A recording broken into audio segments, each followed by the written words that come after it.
Hi అండి, నమస్తే. Welcome to my channel voice of Lakshmi. Shri Yashoda Kailas Pulakurtha గారు రచించిన అహం అనే వార్తాపత్రిక కథను వినేద్దామండి. ఏమిటి పవిత్ర, ఇంత చెప్తున్నా నీ మొండి వైఖరిని వదలవా? కళ్యాణ్ మాటలకు రోషంగా అతని వైపు చూస్తూ, మీకు నా మొండి వైఖరి మాత్రమే కనిపిస్తుంది. మీ దృష్టిలో నేను మొండిదాన్ని ఒప్పుకుంటాను. కానీ నా ఈ మొండితనానికి కారణం మీ అమ్మగారేగా. 5 సంవత్సరాల క్రితం మీ అమ్మగారే కదా మనల్ని విడికాపురం పెట్టుకోమని ఇంట్లో నుండి తరిమేశారు. తరిమేయడం ఏమిటి పవిత్ర, అలా మాట్లాడకు. లేకపోతే ఏంటండి, అప్పటి నుండి వేరే ఉంటూ 2 ఏళ్ల మన శ్రీజని డే కేర్లో దింపుకుని ఆఫీస్కి వెళుతూ ఎంత కష్టపడేదాన్నో చూసి కూడా మీరు ఇలా మాట్లాడడంలో ఏమైనా అర్థం ఉందా? అప్పుడేదో జరిగిపోయింది. ఇప్పుడు అమ్మా నాన్నగారు తమంతట తామే అంటున్నారు, కళ్యాణ్ నీ దగ్గరికి వచ్చి ఉంటాం, పవిత్ర ఆఫీస్కి వెళ్ళిపోతే బాబిగాడిని మేము చూసుకుంటామని. అంత అవసరమేమీ లేదని చెప్పండి. ఇంకా కాదు కూడదు అంటే పిల్లల్ని తీసుకుని నేనే మా అమ్మగారింటికి వెళ్ళిపోతాను. మీరు మీ పేరెంట్స్తో ఉండొచ్చు. అప్పుడు మీ అమ్మగారు మనల్ని వెళ్ళిపోమన్నట్టే ఇప్పుడు మీరు నన్ను పిల్లల్ని వెళ్ళిపోమన్నారనుకుంటూ వెళ్ళిపోతాను. పదవే స్త్రీలు అంటూ చేతిలో ఉన్న 4 నెలల బాబు కూతురుతో పుట్టింటికి వెళ్ళిపోవడానికి ఆయత్తమైంది. పవిత్ర మాటలకు కళ్యాణ్ ముఖం చిన్నబోయింది. అదేమిటి పవిత్ర అలా మాట్లాడతావు? నువ్వు మీ అమ్మగారింట్లో, నేను మా అమ్మా నాన్నతో ఉండడం ఏమిటి? ఈ చిన్న విషయానికే మన బంధానికి అడ్డుగోడలు వేసుకుందామా? తండ్రి అలా మాట్లాడుతుంటే 7 ఏళ్ల కూతురు శ్రీజ కళ్ళు పెద్దవి చేసుకుని తండ్రి వైపే చూస్తుంది. నిన్నటి నుండి ఇంట్లో ఇదే పరిస్థితి.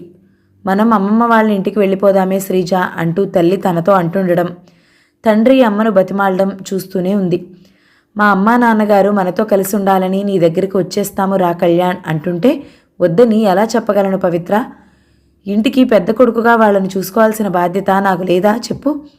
ఏ మీ పెద్దన్నయ్య దగ్గర మీ అమ్మా నాన్న ఉండటం లేదా? పవిత్ర నుండి సమాధానం లేదు. కళ్యాణ్కి చాలా భయంగా ఉంది. పవిత్ర పిల్లలను తీసుకుని వెళ్ళిపోతుందేమోనని. చాలా పట్టుదల పవిత్రకి. విషయం తెలిస్తే అమ్మా నాన్నగారు ఎంత బాధపడతారు. మా గురించి మీ సంసారంలో కలతలేమిట్రా అంటూ అమ్మ ఏడ్చేస్తుంది. ఈ వయసులో తాము వాళ్ళని క్షోభ పెట్టినట్లు కాదా? అయినా పవిత్రకేమిటి అంత అహం? సంసారం అన్నాక ఏవో సమస్యలు వస్తూనే ఉంటాయి. ఎప్పుడో ఏదో జరిగిందని ఇంకా దాన్నే పట్టుకుని వేలాడటం ఏమిటి మూర్ఖత్వం కాకపోతే? 8 సంవత్సరాల క్రితం కొత్తగా పెళ్ళై అత్తవారింటికి వచ్చిన పవిత్ర అత్తారింట్లో తాను కోరుకున్న ప్రైవసీ లేదని గ్రహించింది. మామగారు, కాలేజీ చదువుతున్న 2 ఆడపడుచులు, మరిది, వచ్చిపోయే బంధువులతో ఇల్లు ఎప్పుడూ హడావిడిగా ఉండేది. పైగా అద్దె ఇల్లు. 2 బెడ్రూమ్లు, హాలు, వంటగది మాత్రమే. భర్త పక్కన కూర్చుని మాట్లాడుకోవడానికి అవకాశం ఉండేది కాదు. రాత్రివేళ ఇద్దరూ కలిసి కబుర్లు చెప్పుకుంటూ భోజనం చేయాలనిపించేది. పగలంతా ఇద్దరికీ ఆఫీసులో గడిచిపోయినా సాయంత్రం ఇంటికి వచ్చాక భర్తతో ఏకాంత సమయాన్ని కోరుకునేది. తమ బెడ్రూమ్లోకి వచ్చి హాయిగా రిలాక్స్ అవుదాం అనుకుంటుంటే మరిది అక్కడ చదువుకుంటూ కనిపించేవాడు. రాత్రి 10ంటికి కానీ ఇల్లు సద్దుమణిగేది కాదు. శని ఆదివారాలు తలుపులేసుకుని పడుకుంటే అత్తగారు, చూడు పవిత్ర, పెళ్లి కాని పిల్లలున్నారు ఇంట్లో, అలా మీరు తలుపులు బిడాయించుకుని పడుకోవడం బాగుండదు. నువ్వు రెస్ట్ తీసుకోవాలనుకుంటే హాల్లోనో మరో గదిలోనో పడుకోమని చెప్పేసరికి తనకి తల కొట్టేసినట్లుగా అనిపించేది. శని ఆదివారాలు సాయంత్రం పూట ఏదైనా మూవీకి కానీ పార్క్కి కానీ వెళ్దామంటే ఇంట్లో చెల్లాయిలుండగా మనం షికార్లకు వెళ్ళడం ఏమిటి అని కొట్టిపారేసేవాడు కళ్యాణ్. చిన్న చిన్న అసంతృప్తులు, సర్దుబాట్ల మధ్య పెద్దది శ్రీజ పుట్టడం జరిగిపోయింది. డెలివరీ అయిన 6 నెలల తర్వాత పుట్టింటి నుండి శ్రీజని ఎత్తుకుని అత్తవారింటికి వచ్చింది పవిత్ర. తను ఆఫీస్కి వెళ్ళిపోతే శ్రీజను అత్తగారు చూసుకునేవారు. ఇంట్లో వంటంతా ఆమె చేసేవారు. ఆడపడుచులు, మరిది కాలేజీ చదువులకు వెళ్ళిపోయేవారు. మామగారు గవర్నమెంట్ హై స్కూల్లో సైన్స్ టీచర్. ఆయన స్కూల్కి వెళ్ళిపోయేవారు. ఆడపడుచులు ఇంట్లో ఉన్న కాసేపు తల్లి పోరు పెడుతుంటే ఏదో కాస్త పనిలో సాయం చేసినా చదువుకోవాల్సినవి ఎన్నో ఉన్నాయనో, పరీక్షలున్నాయనో చెప్పి పనిని తప్పించుకోవడానికి చూసేవారు. మనవరాలి రాకతో అత్తగారికి పని ఎక్కువైంది. ఒకరోజు అత్తగారు తనతో, చూడమ్మా, నువ్వు కాస్త పెందరాళే లేవడం అలవాటు చేసుకో. పొద్దుట వేళకి అందరికీ గబగబా లంచ్ బాక్సులు రెడీ చేయడం, టిఫిన్ రెడీ చేయడం నా వల్ల కావటం లేదు. అది వరకటి ఓపిక సన్నగిల్లింది. నువ్వు తొందరగా లేచి నాకు వంట పనిలో కాస్త సాయం చేస్తే బాగుంటుంది. అలాగే పాపాయికి స్నానం అవి కూడా నువ్వు ఆఫీస్కి వెళ్ళేలోపు కానిచ్చేయి అంటూ చెప్పేసరికి పవిత్రకి అహం అడ్డొచ్చేది. ప్రతిదీ భర్తకు ఫిర్యాదు చేస్తున్నట్లు చెప్పేది. పొద్దుటి నుండి సాయంత్రం వరకు ఆఫీస్ పనిచేసి వచ్చి అలసిపోయి నిద్రపోతుంటే పెందరాడే లేచి వంట పని చేయమంటున్నారు మీ అమ్మగారు. పొద్దుటే శ్రీజకు స్నానం చేయించడం నాకెలా కుదురుతుందంటూ ఎగిరిపడేది అతని మీద. కళ్యాణ్ అటు తల్లికి చెప్పలేక ఇటు భార్యకు చెప్పుకోలేక నలిగిపోయేవాడు. ఫలితం పవిత్ర కళ్యాణ్ మధ్య మౌనం రాజ్యమేలసాగింది. పవిత్ర ఆఫీస్ నుండి రాగానే కూతురు శ్రీజతో తమ బెడ్రూంలోకి వెళ్ళిపోయి తలుపులేసుకునేది. అత్తగారితో మాట్లాడడం కానీ ఆడపడుచులతో సరదాగా గడపడం కానీ చేసేది కాదు. పరిస్థితిని అర్థం చేసుకున్న అత్తగారే ఒకరోజు కళ్యాణ్తో విడికాపురం పెట్టుకోమండి అంటూ చెప్పేసింది.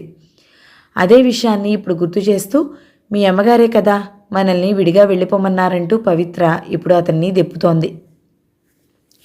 నిజానికి కళ్యాణ్ తల్లి కృష్ణవేణి చెడ్డదేమీ కాదు. చిన్న చిన్న గొడవలే చిలికి చిలికి గానివానలైతే బంధుత్వాలు తెగిపోతాయేమోనని భయపడిపోయే మనిషి. కోడలు కోరుకున్న స్వేచ్ఛా సదుపాయము తమింట్లో లేవని గ్రహించిన ఆమె పవిత్ర మనస్తత్వం తమ ఆడపిల్లలపైన ఎలాంటి ప్రభావం చూపుతుందోనని భయపడింది. రేపు తన కూతుళ్లకు పెళ్ళై అత్తవారింటికి వెళితే వాళ్ళు అత్తమామలతో సఖ్యతగా ఉండాలని కోరుకునే వ్యక్తి ఆమె. కొన్నాళ్లు వేరు కాపురం ఉంటే అభిమానాలు పెరిగి దగ్గరవుతామన్న ఆశతో ఆ రకంగా వాళ్ళని వేరు కాపురం పెట్టుకోమని సలహా ఇచ్చిందే కానీ మరే చెడు ఆలోచన లేదు ఆమెకు. ఈ 5-6 సంవత్సరాలలో ఆడపడుచులకు పెళ్ళిళ్ళైపోయాయి. మరిదికి నాగ్పూర్లో ఉద్యోగం వచ్చింది. మామగారు రిటైర్ అయిపోయారు. ఆడపడుచుల పెళ్ళిళ్ళు, మరిది చదువు అన్నీ కళ్యాణ్ తండ్రి రాఘవ్ గారే చూసుకున్నారు. కళ్యాణ్ ఆర్థికంగా సహాయం చేస్తానన్నా వద్దన్నారు. పైగా కళ్యాణ్ నాన్నగారు నేను పవిత్ర కలిసి లోన్ తీసుకుని ఇల్లు కట్టుకోవాలనుకుంటున్నాం. ఒక 200 గజాల స్థలం కొనాలని చూస్తుంటే స్థలాల రేట్లు మేము కొనాలనుకున్న బడ్జెట్లో దొరకడం లేదు అని చెప్తే ఆయన ఎప్పుడో కొన్న మంచి ఏరియాలో ఉన్న స్థలాన్ని కళ్యాణ్కి ఇచ్చేసి ఇల్లు కట్టుకోమన్నారు. కళ్యాణ్ తండ్రికి స్థలం బాపతు డబ్బు ఇవ్వబోతుంటే ఆయన తీసుకోలేదు. నాకెందుకురా డబ్బు, నేను ఎలాగూ అక్కడ ఇల్లు కట్టలేను, నువ్వు కట్టుకుంటే నేను కట్టుకున్నట్లే అంటూ తీసుకోలేదు. ఆయన బాధ్యతలన్నీ తీర్చుకున్న సొంత ఇంటిని మాత్రం ఏర్పరచుకోలేకపోయారు. ఇప్పుడు రిటైర్ అయిపోయినా ఆయన దగ్గర ఏ ఆస్తిపాస్తులు లేవు. కేవలం ప్రతి నెల వచ్చే పెన్షన్ డబ్బులు తప్ప. ఎక్కడో అద్దె ఇంట్లో తను తన భార్య ఒంటరిగా ఉండడం ఇష్టపడలేదు ఆయన. ఉన్న ఊళ్ళోనే పెద్ద కొడుకు సొంత ఇల్లు కట్టుకుని ఉంటున్నప్పుడు వాడి తల్లిదండ్రులుగా తాము కొడుకింట్లో ఉండడమే ధర్మం అనుకుంటూ కళ్యాణ్కు చెప్పాడు ఆయన. నేను మీ అమ్మ వచ్చేసి మీతోనే ఉండిపోతామని. దాని పర్యవసానమే ఇప్పుడు పవిత్ర తన తల్లిదండ్రుల రాకను నిరసిస్తూ మాట్లాడుతుంది. నిజానికి ఇప్పుడు అమ్మ అవసరం తమకి ఎంతగానో ఉంది. తమ ఇంటికి దగ్గరలో ఉండే డే కేర్ ఇప్పుడు వేరే చోటికి మార్చేశారు. తమ ఇంటికి 5 కిలోమీటర్ల దూరంలో ఉంది. బాబిగాడిని పొద్దున్నే తను ఆఫీస్కి వెళుతూ అక్కడ దింపితే సాయంత్రం పవిత్ర ఆఫీసు నుండి వస్తూ వాడిని పికప్ చేసుకుని తెచ్చుకోవాలి. పవిత్రకు కష్టమైనా మరో సర్దుబాటు లేదు. పెద్దది శ్రీజ స్కూల్ సాయంత్రం 4 గంటలకే అయిపోతే తాము వచ్చే వరకు దాన్ని అక్కడే ఏదో ట్యూషన్లో పెట్టాలి. ఇవన్నీ పవిత్రకు తెలియనివా? తెలుసు, కానీ అహం. తొందరగా ఒప్పుకునే స్వభావం కాదు. మేకపోతు గాంభీర్యాన్ని ఒలకబోస్తుంది కానీ బాబిగాడి రాకతో ఇటు వాడిని పాప శ్రీజను చూసుకుంటూ ఆఫీస్కి వెళ్ళి రావడం ఎంత కష్టమో తెలియదా తనకు? చివరి ప్రయత్నంగా పవిత్రతో వస్తామంటున్న అమ్మా నాన్నగారిని రావద్దని ఎలా చెప్పమంటావు? కొన్నాళ్ళు ఉంచుకుందాం, ఆ తర్వాత నాగ్పూర్లో ఉన్న మా తమ్ముడు వేణు దగ్గరికి పంపిస్తాను అని చెప్పి పవిత్రను మొత్తానికి ఒప్పించాడు. కళ్యాణ్ తల్లిదండ్రులు వచ్చిన 3-4 నెలల్లోనే ఇంట్లో ఎంతో మార్పు. మొదట్లో పవిత్ర అత్తగారితో చాలా ముభావంగా ఉండేది. కానీ ఆఫీస్కి వెళ్తూ పిల్లల విషయంలో ఏవో జాగ్రత్తలు సూచనలు చెప్పడానికైనా ఆమెతో మాట్లాడాల్సి వచ్చేది. బామ్మ సంరక్షణలో బావిగాడు బొద్దుగా అందంగా రూపుదిద్దుకుంటూ చిరునవ్వులను చిందిస్తున్నాడు. శ్రీజని డే కేర్లో వేసినప్పుడు ఎప్పుడూ దానికి వైరల్ ఇన్ఫెక్షన్సే. తరచుగా జలుబు, దగ్గు, జ్వరం వచ్చేవి. ఎవరో ఒకరు ఆఫీస్కి సెలవు పెట్టి కూర్చునేవారు. పిల్ల కూడా అర్భకంగా ఉండేది. ఇప్పుడు అలా కాదు. కమ్మని పప్పు అన్నంలో కరిగించిన నెయ్యి కలిపి ముద్దలు చేసి కథలు చెప్తూ బామ్మ తినిపిస్తుంటే అది బంతిలా తయారై చెంగు చెంగున గంతులేస్తుంది. అది వరకట్లా అత్తగారు చెప్పకుండానే పవిత్ర ఉదయాన్నే లేచి వంట పనిలో సాయం చేస్తూ పిల్లలకి స్నానాలవి చేయించి ఆఫీస్కి వెళ్తుంది. అప్పట్లో ఆమెలో ఉన్న అహం కొద్ది కొద్దిగా కరగనారంభించింది. రాత్రిపూట వంట పని నాదే, మీరు మామయ్య గారు ఏ గుడికో పార్కుకో వెళ్ళిరండి అంటూ అత్తగారికి విశ్రాంతినిస్తుంది. పిల్లల టెన్షన్ లేదు తమకిప్పుడు. హాయిగా ఆఫీస్కి వెళ్ళి ఉద్యోగం చేసుకుంటున్నారు.